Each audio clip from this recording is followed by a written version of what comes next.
So, good afternoon, everybody, or good evening, or good morning, wherever you are in the world. Welcome to Hop Forex's latest webinar. Today, we're looking at trading with Bollinger Bands. And please excuse me, I don't know why that great big black square's on my PowerPoint screen, but hopefully it's just on this first one. So today, before we get going, I need to read through our disclaimer. So this material is provided as a general marketing communication for information purposes and does not constitute independent investment research. Nothing in this communication contains or should be considered investment advice or an investment recommendation or indeed a solicitation for the purpose of buying of any financial instrument.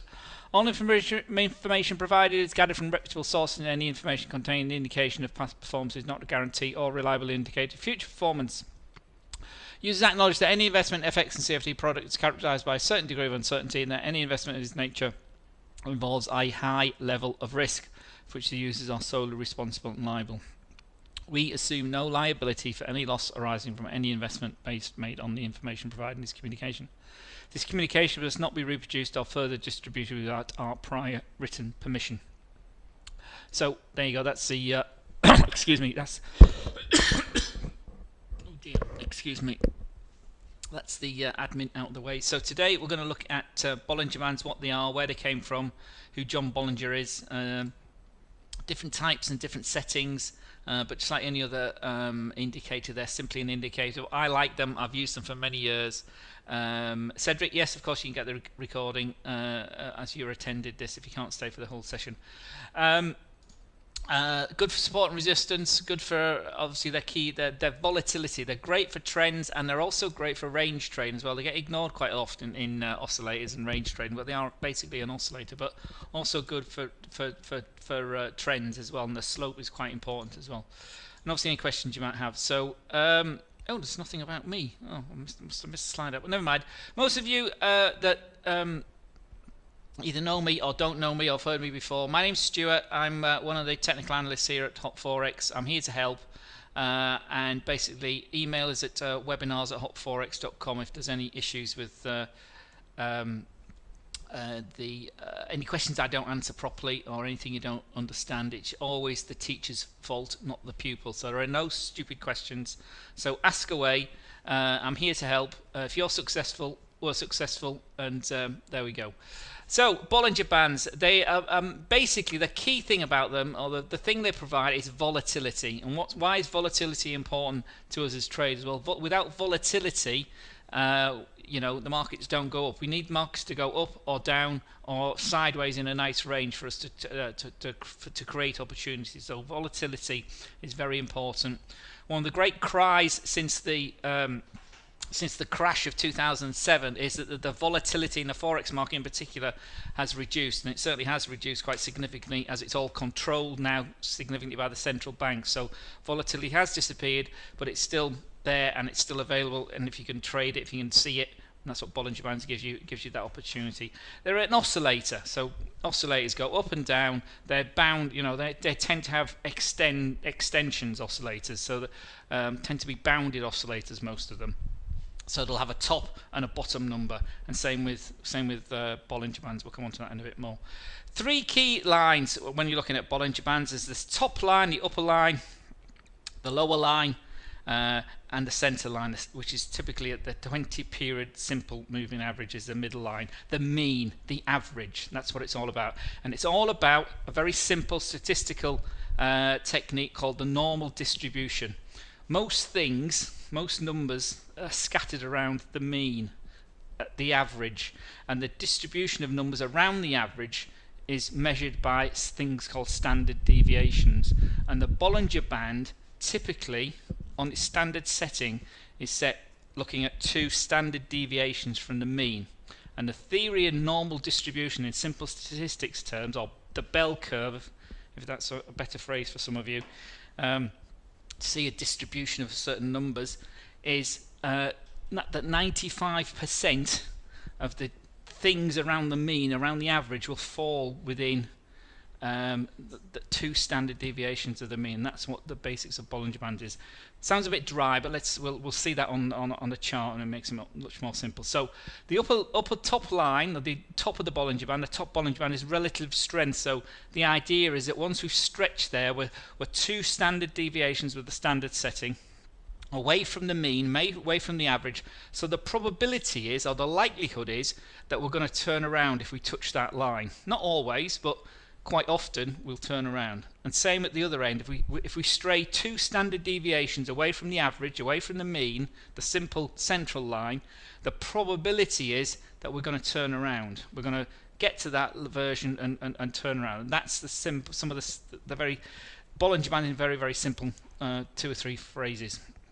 But as I say, they work on trending markets as well as on ranging markets. They're really good like that as well, and they can help with energy and direction as well. They're really quite a useful little indicator. But just like any other indicator, that's all they are. They're just an indicator, and they have their pros and their cons, just like every other indicator. So they were invented or created by the man himself, a guy called John Bollinger, an American guy, back in the 1980s. I first came across them when I first started trading at the late 90s. I've always liked them. Them and trend lines, I always, feel moving averages are probably my 3 favourite techniques or lines or indicators. Call them what you want. And then in 2011, they were so popular. They're actually now they're a trademark, so he's trademarked his own invention. So Bollinger Bands now is trademarked. They're a registered kite mark in the UK and the US, trademarked. Very, very important for John. He writes many books. His basic one, or the one that he started it all off, is his own website, Bollinger, johnbollinger.com, is Bollinger on Bollinger Bands. So if you want to find out a bit more about the mathematics, if you're interested in it, what makes them tick, is there. The Bollinger on Bollinger Bands is probably his most famous and most easy to read book. So as I say, it's all about standard deviations, the normal distribution on the bell curve. Like when I'm saying, does everybody know what I mean when I say bell curve? So let me just draw it quickly. So this is a typical bell curve. So if this was the mean, this was the average. Statistical theory says 2 standard deviations away from the middle here. So this bit here will capture 95 oops, can't write, can I? 95% of all price action will fall within this distance here. If this is 2 standard deviations away from the mean, if the mean is here. Okay, one standard deviation would be here, say, and again math statistics tells us that this would capture 68, bit better with my 8s, aren't I? 68% of all prices. So one standard deviation catches 68% and 2 standard deviations catches 95%. So there you go. Get rid of erase our link. Okay, so I hope that made sense. It's very simple statistics.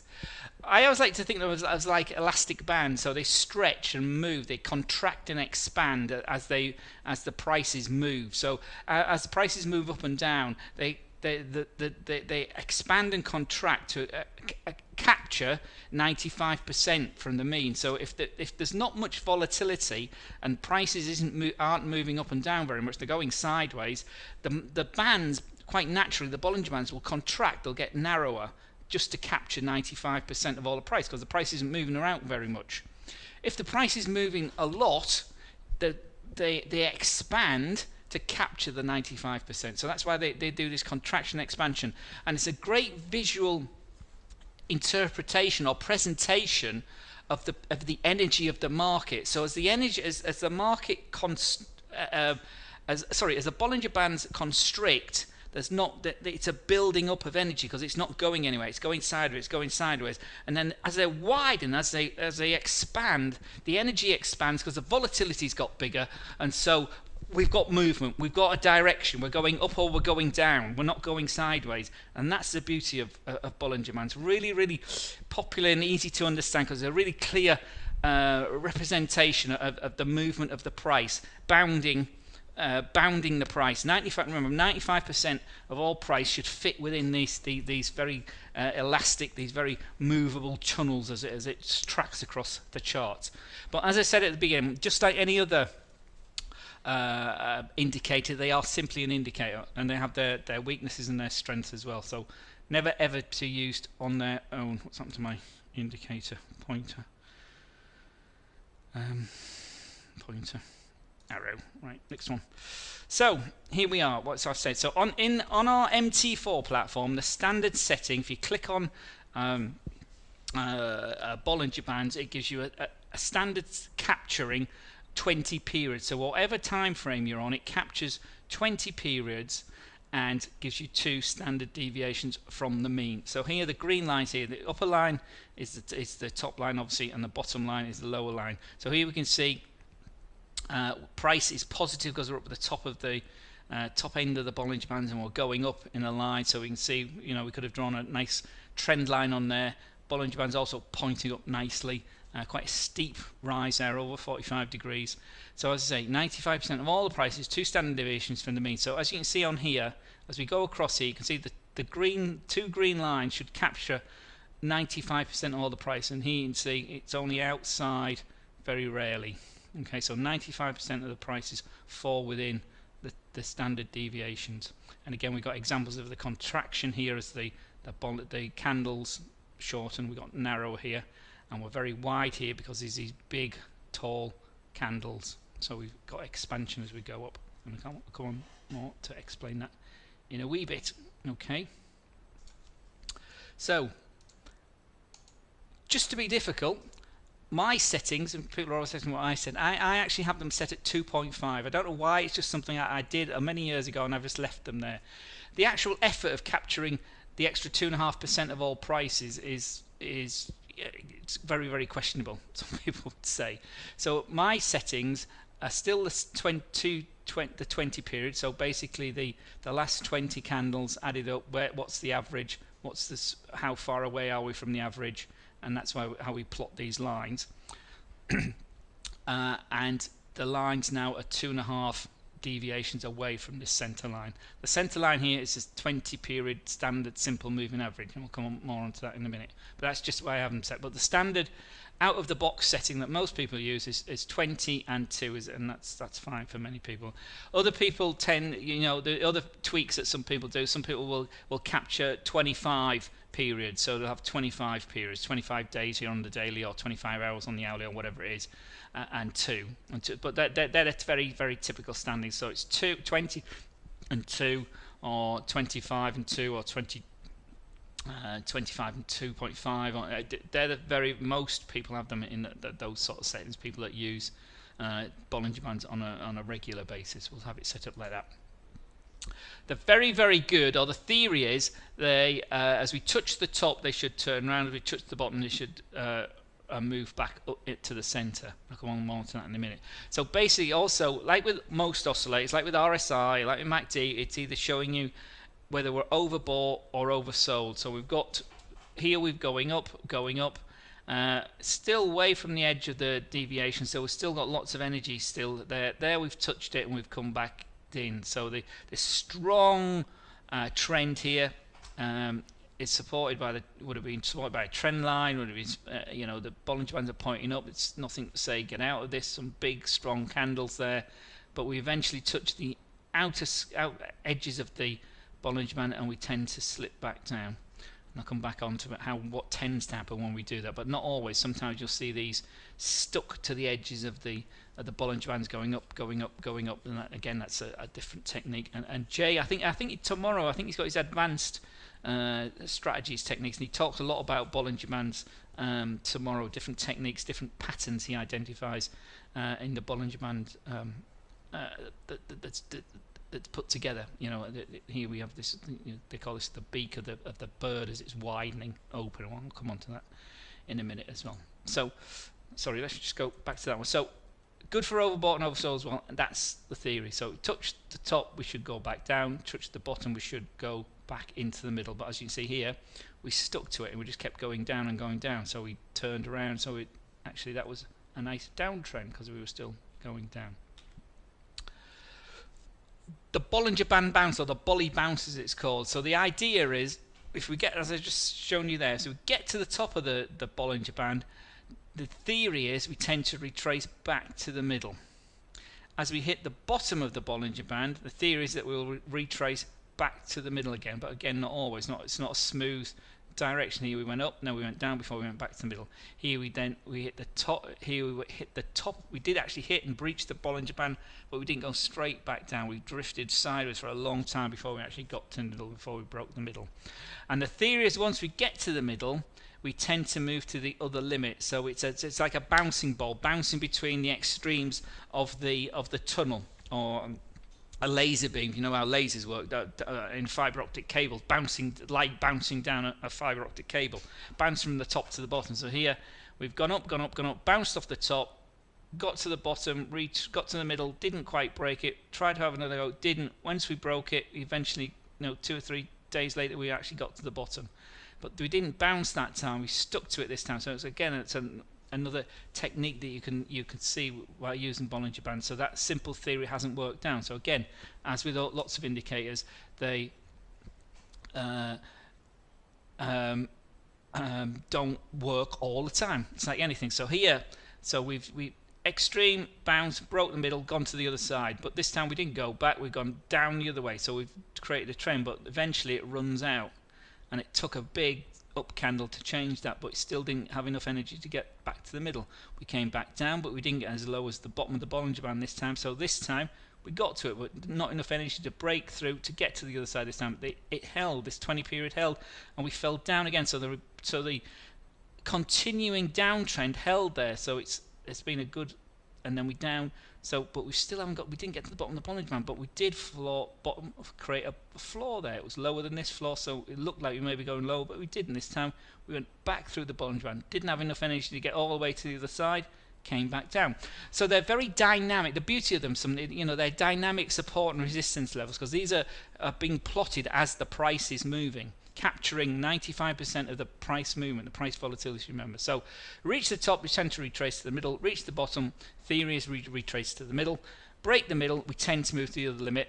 That's the theory, but again, like all these indicators, it never works 100% of the time. And that's just it's just an example here from December through March as we move through there. And as you can see, pointing up nicely when we've got a trend, as we're going down, also pointing down, so nice angles down.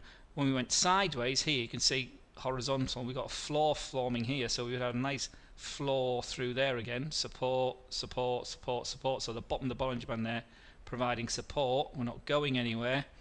The up move didn't happen, and then when we broke this, we're moving down. So, and then the Bollinger Band starts to widen, so this down move would probably continue from here, and indeed I think it did, didn't it? This is dollar yen. I'm sure it got much lower than here as we went through March and April, and this expanded as we moved down and broke through the bottom and stretched the Bollinger Bands as we moved down, as the candles got bigger, as the volatility got bigger.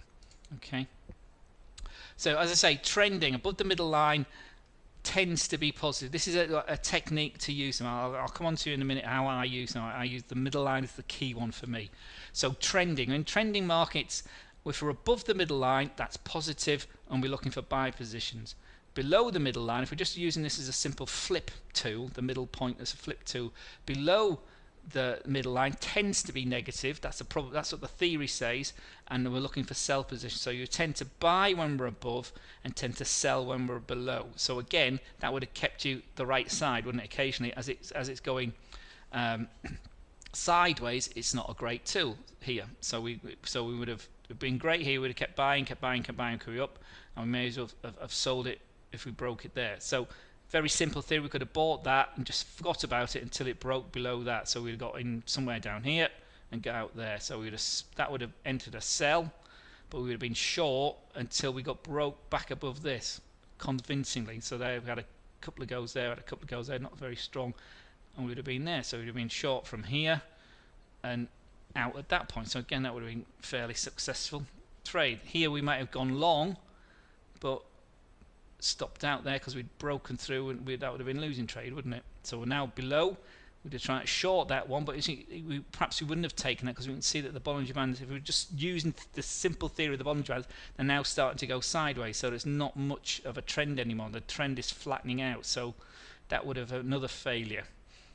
Again, we would have perhaps started to look at it here, as we've broken significantly above the middle line here. I mean, there we broke significantly down, so you thought, oh, perhaps we're going down, but again, the Bollinger Bands are still going sideways. By this point, they're starting to turn up. This would have already turned here. See, that's already that move. Those two moves there has caused this to, so that's looking positive. So that would have kept us in there until we broke out there. So, you know, on its own, it's okay, but add other indicators with it and becomes much more powerful. Never ever use it on its own, but on its own you can see how it captures all the price movements, and it's this dynamicness of it that I really like. This dynamic sort of support and resistance levels, and the key, and you can take a big step back and just wait for the break of this middle line when you've got a movement. So you can clearly see that was the big break of that trend ending. That trend's over. We've broken down with a big, strong, powerful candle, and we're short now, and that ran down to some sort of point here. So that's how I use them in particular. Or sometimes my system, the way it works, sometimes it triggers before the break of the 20 period, but you can see that the energy is there. It's looking like it's going to break it, and it's got enough probability. So sometimes it triggers before the break, sometimes after the break. But anyway, so basically, the wider the band, the top to bottom, the greater the volatility. The narrower the band, the sideways and congestion, we call this Bollinger Band squeeze. Sometimes you see it in some of the literal. So narrow is congestion, waiting for a break, waiting for direction. But again, you can still quite easily trade the movement from top to bottom, waiting for a break of the a widening of the Bollinger Band. So wide is volatile, narrow is congestion, and the squeeze. And it's the wideness as it's starting to widen is what we're really looking for, like a bird's mouth beak here. Again, Jay will expand on more of that tomorrow, but you see why it's called a bird's beak. You can see it's like the opening of the baby bird as it's opening up, and off we go. Here, sometimes they call it the waterfall because it sticks to the bottom of the band, and similarly at the top. So narrow and width. So a few quick examples from my own trading. This is from Friday. So here we've been in the upper half of the Bollinger Bands here. This is 2.5 again. Friday I didn't take this because I was traveling, but a clear, strong. We broke through the bottom of the bond, but it wasn't going down because another moving average came here and provided really strong support, 200 period strong support. So we'd broken through on Wednesday. That would have been a heads up thing. We could have got in there. Many people would have probably taken that in, but we were waiting for this. I would have been waiting for this other signals, these fractals, to be broken. So that was the first indicator of this interesting. Thursday it moved down, but it didn't move down, didn't break the 20 period, didn't go but as low as the 200, so that's still positive. And then Friday, big strong close. It was Friday, it was the end of the week, very short wick, so that's positive. Out the top of the Bollinger Band, but it's broken above these fractal highs, and that would have been the key support for me, key buying level. That would have triggered. If I'd been trading Friday, I would have probably bought that then. Yesterday we had a bit of a sell-off as it stretched up, spiked through the 114 level. Again, another positive because we were over the psychological 114 level. We closed down there yesterday, back inside the Bollinger Band. That's not unusual after a strong run here. And again, you know, it could have been in there long at 1360. I talked about it yesterday on some of the videos. And again, a strong day Tuesday. Had another go at 114. Didn't quite break it again, but we closed at 1386. Very, very positive. So again, could have bought that this morning quite comfortably. Could have easily taken that. Would have easily been on that one. I haven't taken this trade, but this is a very positive trade. And the target would be, you know, here the next stall is this 114.72, which happens to be the next weekly resistance level. So that would be a very comfortable trade for me. So a long position dollar yen, and that it also fills in with all the sentiment that's going around. The dollar's being bid. There's a weakening yen because of the election on Sunday, so it all fills in. The only caveat, obviously, is the RSI here. It's at 68, and it's approaching overbought. But could quite easily be over 70 for a while. So that's it, probably enough for me if I was trading to have actually taken that yesterday. Yesterday's close. I haven't taken that, but that, very, very simply in there to have taken that one for a long position up to, very easily. The ATR is, about, what's that, 60, 68, so he's very comfortable, sort of 50, 60 pips on that one on the daily chart here on the yen, and that's the power of the Bollinger Bands again. Constriction here, congestion sideways. We've started to widen as we've started to move up. Bollinger, but the Bollinger Bands, the candles aren't particularly wide, big here compared to what we've had here, but it's added the actual stretching. It's the volatility. It's not just the candle body. It's the actual wick to wick length here. So these have picked up, caused this to widen, caused a bit of interest here. See, it's delayed as well. You see this movement here, these big candles here and here haven't fed through till we've got here. See the width of the Bollinger Band doesn't feed through till here, and the big candles sort of end here. So we start to constrict again very quickly as the volatility dies down. So we come back down, and now we've got this widening one, and then this big wide one here is this widening of the beak's mouth here. So like lots of indicators, the Bollinger Bands are a lagging indicator. So again, bear that in mind. But like all the indicators, they're all simply indicators. That's all they are. What deviation did you use here? 2 or 2.5? This one is this is 2.5 as well. So that's a standard. This is my standard setting on this dollar yen one. Okay, this is the daily approach there, Cedric. I always have it set at 2.5, but that's just me. Okay, I'm not saying it's right or wrong.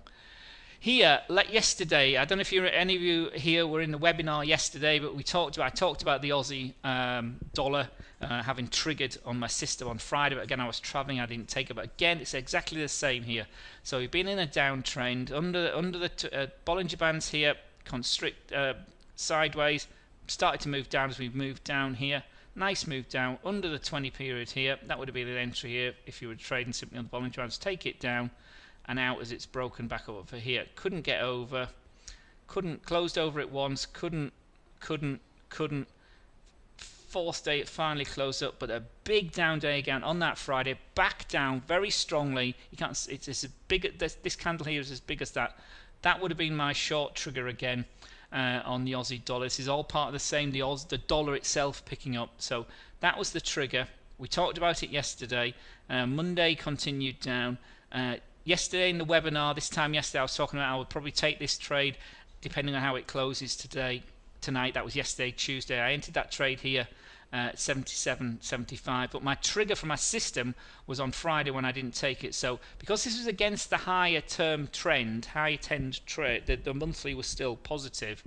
It's against the trend, even though it's broken this key moving average, the 20 period moving average.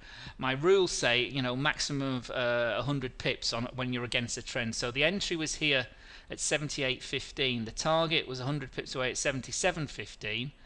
Although I only entered here on Tuesday. I don't normally do this. I don't normally enter trades after the trigger's gone on the confirmation, but it was such a good confirmation close yesterday on Tuesday. I knew there would be some more mileage in it. I wasn't hoping. I don't hope when I trade. It looked like technically there was going to be some more mileage in it today. If the Aussie inflation had come in line or positive, this might have negated that move. But it's added to. It's got to the target quickly because the fundamentals have added to the move down. The weak inflation figure helped this move down to its target. Anyway, so the 100 pips was taken from the entry, the trigger, not the entry point. So That's the 100 pips. We took 60 pips out of it to target 1. And the line here, this line at 77.03, was one that we did live yesterday in the webinar. We looked at where was the next support if this breaks. We were saying Aussie was looking weak. Where's the next support? Well, the next support was down here at this big round psychological 77 number, but it was actually 77.03, which was 3. If we looked at the weekly chart, you can see there's 3 weekly candles at that bottom, and that was the key. That was our key. So target 2 was quite close, but it was, you know, something that was much quite achievable. So that was 72 pips, very simply, very comfortably, helped by the fundamentals admittedly, but the technicals were all stacking up for me as well down there. So key break, move down, and 72 pips in a few hours there. My approach with the Bollinger Bands, another great example of that. And finally, this morning, and very, very similar one. Again, if you've been following me on Facebook this morning, I looked at anything that we posted in the economic calendar this morning. You could see the pound was waiting for the GDP figure this morning. Sideways overnight, strong support down here. These Fibonacci levels are from a daily move down, so they were key. But again, move down here, down on the 1 hour chart. Bollinger Bands are great. They work on all time frames. They're very comfortable on 15-minute time frames. They're very comfortable on weekly and monthly time frames as well. They're really, really good across all time frames. Probably one of the better indicators across multiple time frames. So here on the 1 hour chart, sideways, very positive, unexpected GDP news this morning. I wasn't expecting it either. 0.3%. Doesn't matter what you think. You know, the movement down had been held at the Fibonacci level. Surprise, surprise. Remember, this is from the daily level, but this is down on the 1 hour chart. Big, strong 1 hour candle, completely engulfing all what's gone on overnight and most of yesterday. Where did it finish? Well, it broke over the 20 period. That was enough, but you know, I didn't get in till the candle had completed. Again, patience, discipline, wait till the candle. So the theory, again, would be saying, well, this is burst out the top of the Bollinger Band, so it should retrace. But the momentum was very clearly with the pound this morning, and a big retrace in these shorter time frames. It can quite often do this. So where was the next stop? Well, again, if you look at the thing I posted this morning, this clear, strong resistance up at 132. Psychological round number. It's also the 200 period moving average, and it's also just below the next Fibonacci level at 132.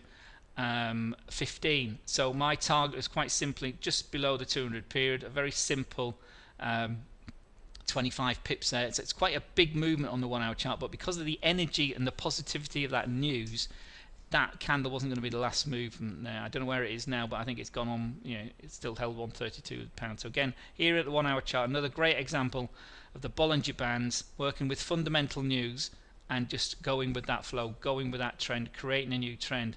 The move down was quite slow here. You see the top of the Bollinger Bands turned around really quickly. So this move up on this shorter time frame might be like retraced a bit, but it doesn't matter. I've taken my 20 odd pips on that out of that one from 131.74 to 132. Something that's 20 odd pips on that one. So again, just in the 1 hour time frame, it's very, very straightforward. Again, simple Bollinger Band approach, backed up with obviously the other indicators as well. Big strong candle break of these fractal highs, strong low down here, positive fundamental news, very simple trading. And that's it really. There's lots more I could talk to you about the Bollinger Bands, but I just wanted to keep this simple, keep it straightforward. Those of you that any questions before I go on, I'm doing a bit more detail. If you want, I can bring up some other charts, some live charts if you want. I'm happy to stay for the hour, but I'm happy to stop now as well. It's up to you guys. What would you like me to do?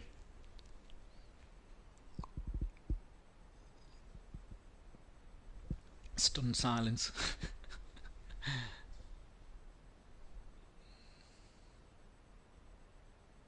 Okay, well, that's our trading app. Put it on your smartphone. I could talk a lot more about Bollinger Bands.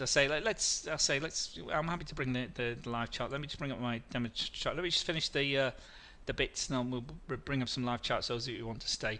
So lots more webinars. Obviously, new month next month. Andrew's going to be talking about ADX as another great trending indicator.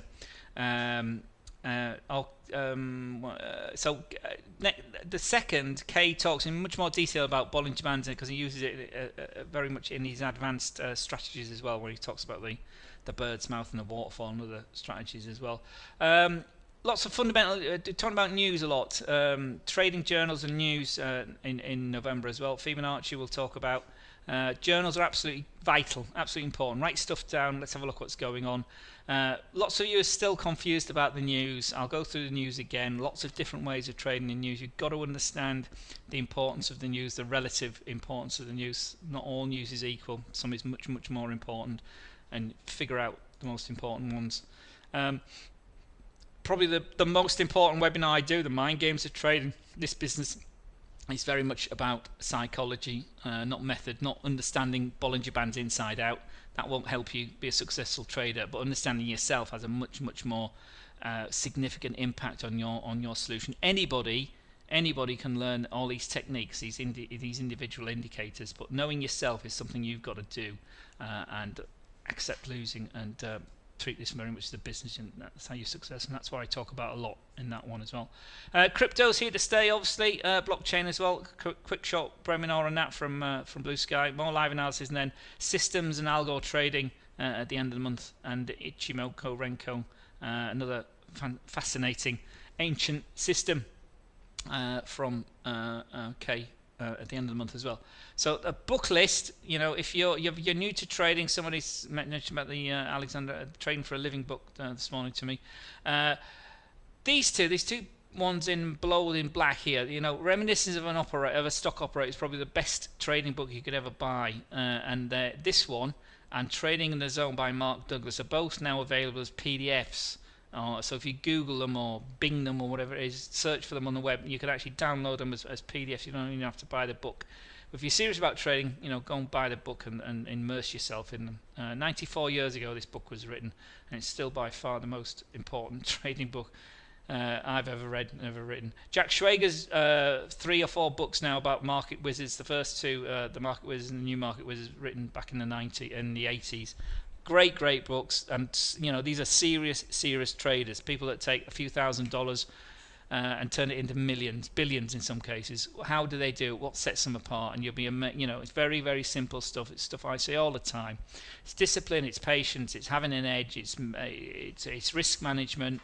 It's all the simple stuff. There's no real magic in there. There's no real sort of, you know, voodoo or black magic about how these guys make their millions. It's simple, knowing yourself, discipline, patience, getting out when you're losing, you know, taking a break when you're losing, but you know, understanding risk management and having an edge. Elder and Van Tharp, great teachers of traders. I think Elder, I can't remember which one. I think it's Van Tharp, isn't it? Dr. Van Tharp is one of Schwager's market wizards here back in the 80s as well. Michael Lewis writes great books about the financial markets. Liar's Poker was all about the Wall Street excesses. The Big Short was all about the financial crash of 2007. All true stories. These are not made up. Flash Boys about high frequency traders, the way the big banks and were trading against their clients, and guys that broke out on their own and set up their own exchange, the IEX exchange, taken on the establishment. And his latest book, The Undoing Project, it's all about psychology again. Trading gets mentioned in it quite a bit, but it's not simply about trading. It's about, you know, two very significant psychologists, two Israeli psychologists that really did have changed the way we think about all sorts of things, everything with big data to medicine to finance to lots and lots of other things. Anna Cooling, Forex for Beginners, if you're a completely new trader, have a look at that. That's a really good introduction as well. She talks a lot about volume, and she's got 2 or 3 other books about volume price analysis as well.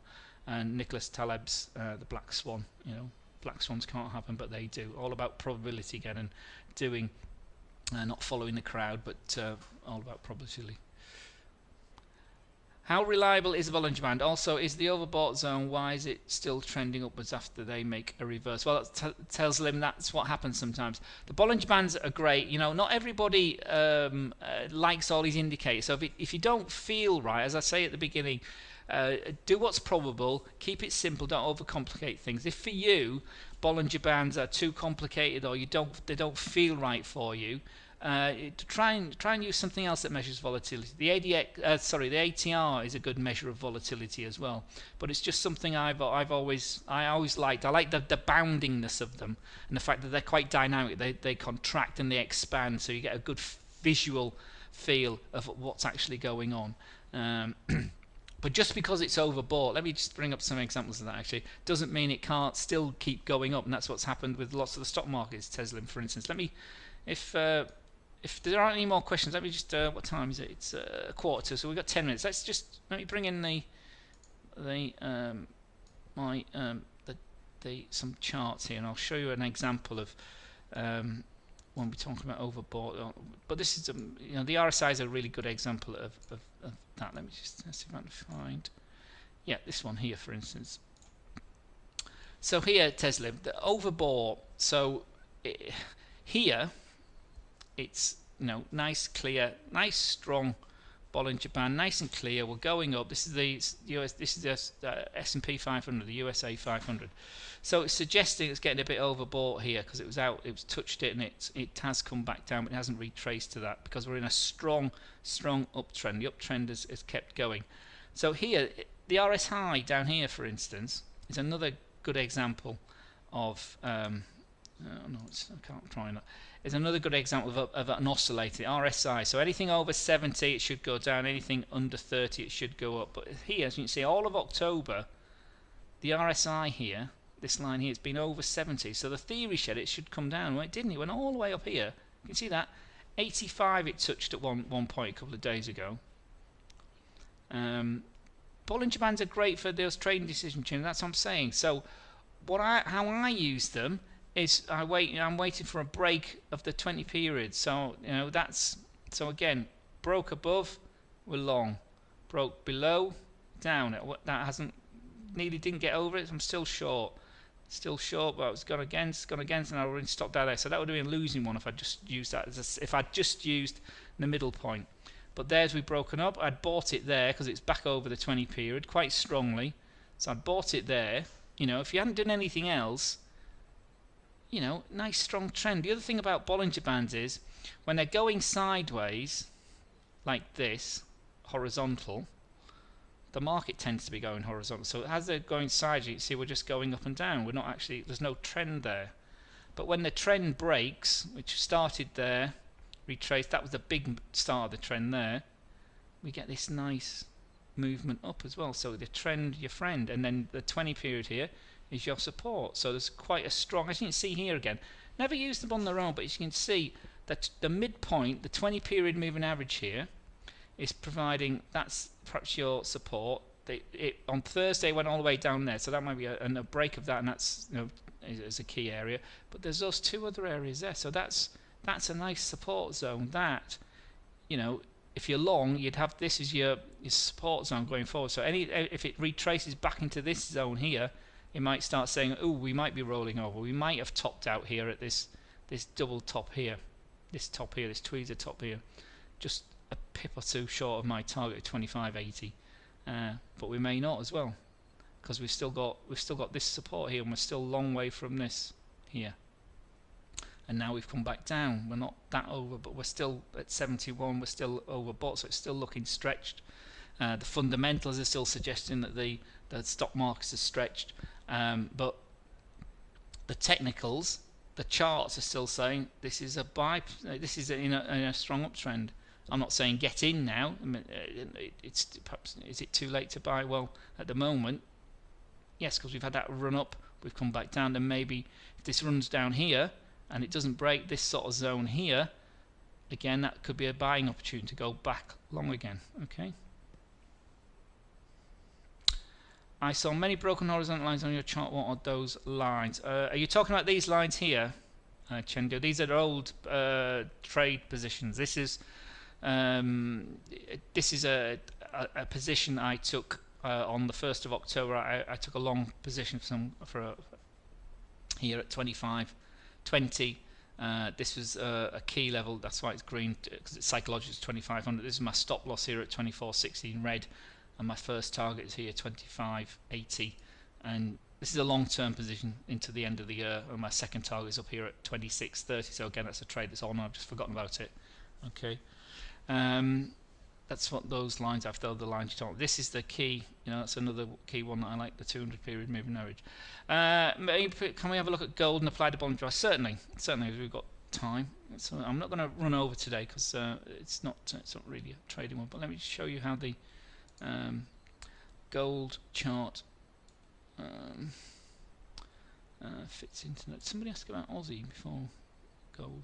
Sorry, just bear with me a second.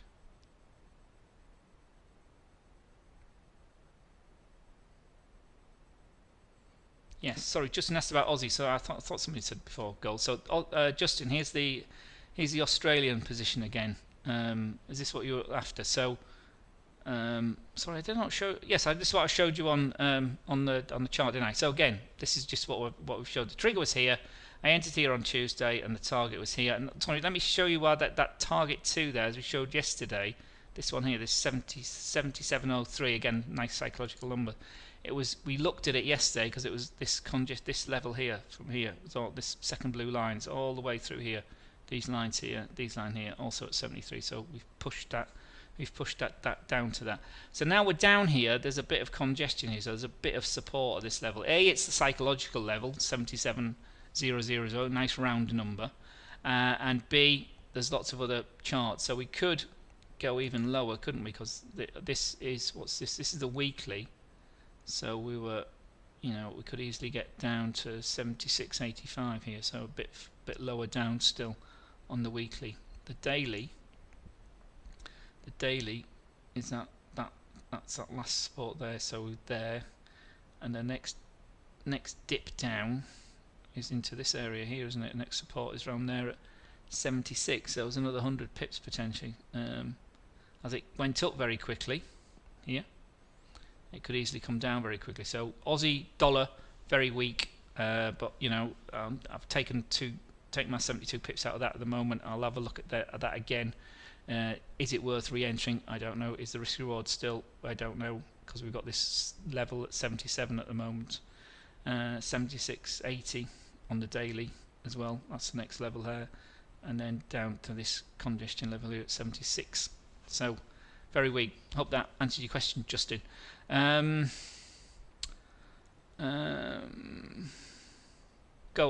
was the other one, wasn't it? Let's have a look at gold's a bit. I took all the lines off yesterday. So gold on the daily chart, Bollinger Bands. So again, let's go back a bit. Yellow is the 50 moving average to 200 per minute. So again, nice drop, nice move up. We pushed out. See now then, this is here where they don't work all the time. Here it's rolled over and moved down quite aggressively without breaking out of the Bollinger Bands, but it's got overstretched. A gap here. The gap's being filled, and we've moved back down. But once we did move down, we moved down quite aggressive, and this is going to happen with gold. So 3 or 4 days we were over it. We broke through, and then once we broke through that midline again, off we went down and kept going down quite aggressively. But again, bottomed out before we got to the bottom. So volatility was increased, turned over, up over a couple of days ago, but we haven't really been able to hold it, and that high wasn't as high as these previous highs. So the slope there, the trend there, is still down. Again, you can see that the trend is clearly sort of down from there, or even if we had a, the thing about trend lines is you can put them where you want them. There, again, whoops, I slipped out of it. You get my point. So it's rallied up, but it's run out of steam, and it's run out of under the 20, over the 20, under the 20. So it's under the 20 now from a horizontal point of view. And again, remember, trend lines can be horizontal as well as sloping. We're at a key 1275 level. We messed about, and it looks weak because we're on the daily here. We're under the 20. We tried to get back over it yesterday, but we didn't. We closed lower than we closed yesterday, quite significant. So that's a significant moment. That's a again, this looks like that could be a short position, but it was always 1275. So next support is down here at 1268, where we've been before, because it's here. So this gold looks like to be drifting down to 1268 based on we're under the 20 period, under the middle of the Bollinger Band. We're drifting down, but strong support down here at 1260. Again, a number we've talked about many times here. So very simple gold trade. Okay. Chendu, I'm not sure what you want me to send you. Can you send to How do you insert the yellow thick line? Well, that's just get used to the MT4 platform. That's what the demo accounts for. All those lines, you know. So draw horizontal lines. So you put the line where you want it, and so that's a blue dotted one. And so to change it, it's the object on your chart. So that was the last horizontal line I've put on there, and then you can change it. So that one happens to be steel blue. If you want to change the color to yellow, we can change it from a dotted line to a little dotted line. If you want to make it thick, it doesn't let the dotted lines be thick, it has to be a solid one. So there you go. Lots and lots of things you can put on, and then obviously you can put in the price. So you didn't want the price there at 130, you didn't want the line there, you wanted actually at 130.0, so you want it exactly there. So that moves it to 113.0, and then if you wanted to edit it again, you can actually put some notes in there. So this could be resistance, whatever it is, from Tuesday or whatever it was. So you can put that in, so next time you look at it, it looks for there, and there you go. That's all that is. Okay, get used to using the MT4. It's a really, really powerful product. How do you rely on fractals fused in with Bollinger Bands? Nelsa, it's just something I use. Bollinger fractals give me that turning point. So it's usually a congestion. Fractals, again, there's a webinar just on trading with fractals, but here you see higher, higher, higher, higher, so that confirms the trend. Lower, lower, sorry, the lows are higher as well, so that, but then you can see that for yourself anyway. You don't need the fractals to see that's a clear trend going up. But the fractals are good because they're arrows, they're points, they're turning points, and that's what I like as well. And that's how my system works on energy and turning points.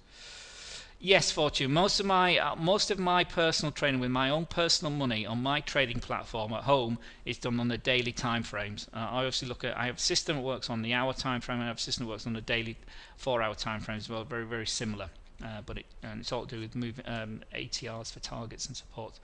On which time period best top use bands? Justin, I don't understand what that question is. On which time frame best top use bands? I don't know what that means, Justin. Can you just clarify? Sorry. Do you mean what's the best time frame? On which time? As I said earlier, let's just clear some of these lines off this gold chart. Bollinger Bands are great on all time frames. So here we've got a clear uptrend in the daily time frame. What's the monthly time frame? So same settings. Again, strong uptrend in the, and so we still get. So here you can see on the higher time frame, just looking at the green lines now, the Bollinger Bands, we've gone sideways, but we can see that the candles have gone sideways, so the Bollinger Bands are going sideways, so there's no real direction. However, we've drilled down a bit more again, Justin. You can see that this key 20 period moving average again has held basically all of 2017. You know, so gold has been positive for 2017. You can clearly see that because it's been above the midpoint, the mean. Remember the Bollinger Bands, they're measuring standard deviations away from the mean. So here, from whenever this broke over and held over the 20 period, that was January, there we go, January 2017, it's been positive. So again, longer term traders, you know, guys that hold stuff for long term, you know, they would have been buying back in January, and they've probably just added to their position as they've gone up. You might have had a bit of a panic in July in the summer when it dipped down a bit, but it didn't dip down enough. It was still not as low as where he bought it in January, on the 31st of January. So, you know, lots of people have been long gold all simply just on that simple Bollinger Band. So what's that's telling me now on the monthly? Well, it looks like it's going to hug that, so it looks like it's coming back to it. It likes this line, doesn't it?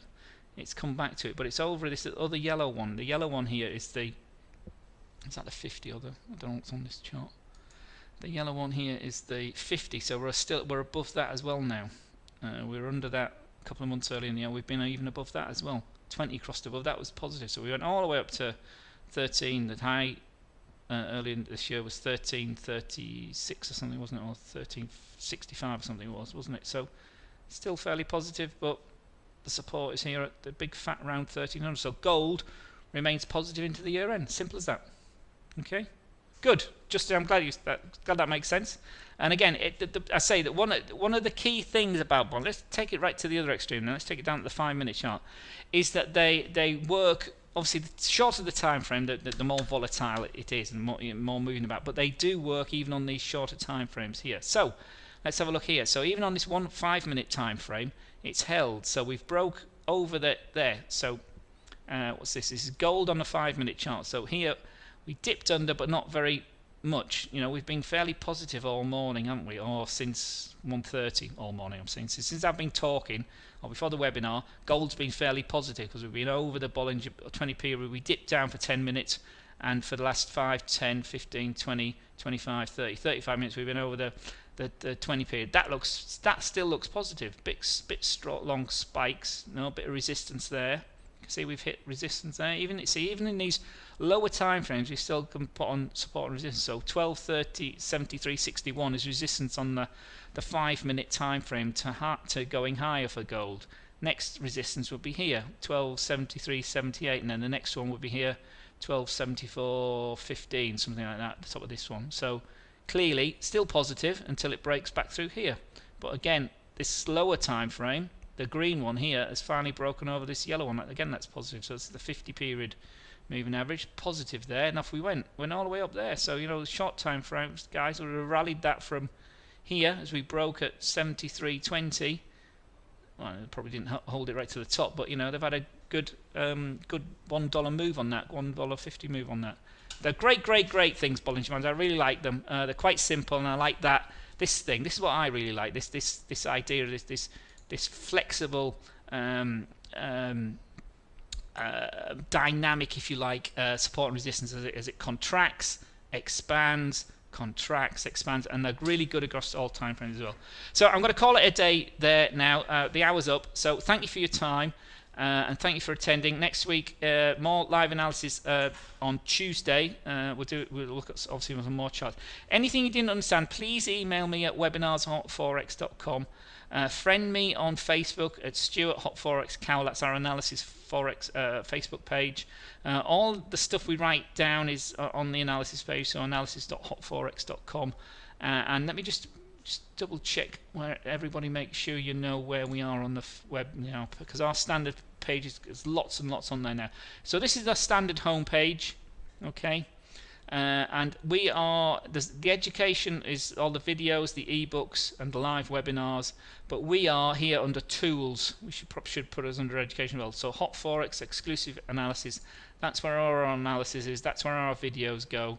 So that was this morning's calendar where I talked about what was coming up for the day. The Canadian interest rate announcement is up in a minute, and that's the post I wrote about the strong pound, and that was actually that's the post I wrote.